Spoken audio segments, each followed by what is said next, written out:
Hollow cricketers, ఇవాళ జరగబోయే county match ఎవరికో తెలుసుకుందాం. బెజవాడ నుండి కాసిము, శ్రీధర్ ఒక టీము, నెల్లూరు నుండి కిషోర్, శివ ఒక team. Double header 5 overs face to face. Nellore Shiva, Kavali Kishore, Eluru Sridhar, Bezawada Kasim. మరి బ్యాటింగ్ కి కాసిం, బౌలింగ్ కి Shiva. First ball of the county match. Dot ball. Direct గా శివ చేతిలోకి బంతి, రన్అట్ చేశాడు కాసిం ని. First wicket gone. వెంటనే కాసిం నుంచి 6 runs లాంగ్ ఆన్ మీదుగా. మరొకసారి కొట్టే ప్రయత్నంలో టాప్ ఎడ్జ్ శివ చేతిలోకి బంతి. Second wicket gone. మరొకసారి టాప్ ఎడ్జ్ మళ్ళీ శివ చేతిలోకి బంతి. మూడో వికెట్ కూడా కోల్పోయాడు కాసిం. Dot ball. మరోసారి కొట్టే ప్రయత్నంలో టాప్ ఎడ్జ్ శివ చేతిలోకి బంతి. Fourth wicket gone. కాసిం కి ఇంకా 1 వికెట్ మాత్రమే ఉంది. ఇందాక 3 మిస్ అయినా ఈసారి మిస్ అవ్వలేదు. పెద్ద 6.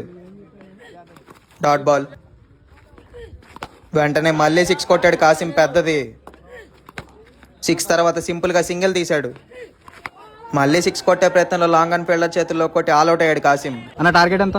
నా 5 overs 25 కొట్టాలన్న. బ్యాటింగ్ కి కావలి కిషోర్, బౌలింగ్ కి శ్రీధర్. ఫస్ట్ బాలే కవర్స్ మీదుగా బౌండరీ కొట్టాడు కిషోర్. కూల్ గా 2 runs తీశాడు. మరొకసారి కొట్టే ప్రయత్నంలో కవర్స్ మీదుగా గాల్లోకి బంతి. First wicket gone. చక్కటి బంతి.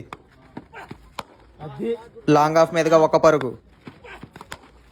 మరోసారి కవర్స్ మీదుగా గాల్లోకి బంతి, లారీకి తగిలి 2 పరుగులు. టార్గెట్ తక్కువ ఉండడం వల్ల కూల్ గా ఆడుతున్నాడు కిషోర్.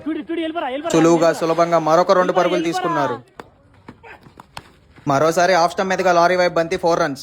మ్యాచ్ ఆల్మోస్ట్ ముగిసింది. 3 పరుగులు కొట్టాలంటే 6 కొట్టి మ్యాచ్ ని ఫినిష్ చేశాడు కిషోర్. ముఖ్యంగా మ్యాచ్ మలుపు తిరగడానికి కారణం Shiva. Congratulations to both of you. Do follow and subscribe county cricket.